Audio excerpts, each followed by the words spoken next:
tell me a bit about yourself, your role, and your company? Well, my name's Brian Ahern. I'm the Managing Director of Parker Wayne & Kent Public Relations. Basically what we do, we put people into the papers.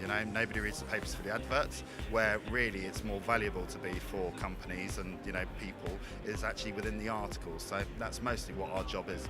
Okay, fantastic. And are you seeing a kind of a move towards digital at the moment? Well, digital content is rising. I mean, print is having a real problem, because it costs a lot of money and actually it's not as fast as digital media. So people want to read stuff, whether they're accessing articles through Twitter or going to their particular favourite website.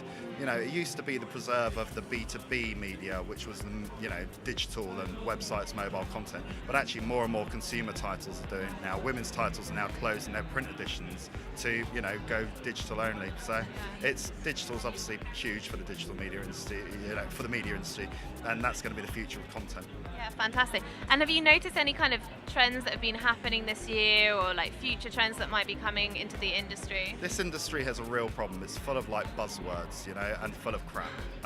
It has. I mean, last year it was all about engagement, and still there's no real definition of what that is. At the moment, there's a big issue to do. Well, two things really, but often confused: native advertising and content marketing. People are confusing the two, and actually native advertising, you're talking about the formats and things that are sitting within the content. Content marketing is people producing content. Sometimes that's sponsored and placed with media titles, but they're two different things. And next year that conversation again will move on. But those kinds of issues, native and content marketing, are changing the strategies of how people are going about their marketing. But the sooner we get definition on what those two things are, the better, because at the moment, again, the industry just gets full of people talking rubbish. Yeah, there's a lot of, that buzzword kind of empty words around. Yeah, that's a real problem, and that's something that, it's hard because this sector's so full of innovations and people want to give a name to it. Yeah.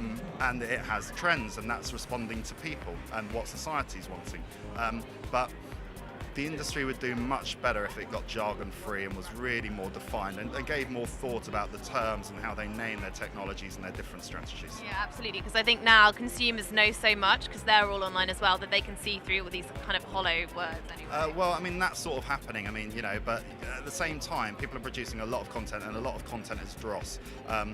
BuzzFeed is very popular, but basically the quality of articles there, isn't the best. You get the odd sort of thing. And so people are going to get more fine-tuned to, they're understanding the top 5 things about people with curly hair that they have a problem. I mean, that will really attract people with curly hair, but sooner or later people are going to be quite sort of turned off by what they realise is rubbish articles. Yeah. It's about quality content.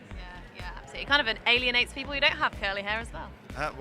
One knows who don't have any hair. Yeah. So there are a lot of young people looking to break into the industry at the moment, or people who've been around in other industries and looking to showing how big digital marketing is getting. Is there any advice you would give people trying to coming into branding or PR or whatever? Look, the biggest problem for young people who want to get in the media is that they don't actually understand how the media works. They have to understand that it's got commercial imperatives. Publishers need to make money, and actually the thing that drives the media industry is people paying for ads and people giving publishers money. So that, I'm in the game where I try and not get companies to get them into articles without them paying for ads, but at the same time I have to understand the commercial imperatives of a publication, that at the end of the day I need to give them good content that's going to attract eyeballs so people consume adverts for that publication. Once people understand the commercial realities of media and marketing industries, then they're going to be much better to decide what kinds of campaigns, what kinds of technologies are actually going to work. Okay, fantastic. Thanks so much for sharing your insights with us. How will our viewers be able to get hold of your company on social media? Yeah, well, you can obviously look us up on Twitter. We're at PWKPR. Our website is pwkpr.com. And that's the best way to do it. Awesome. Thank you so much for chatting with us. All right, nice one.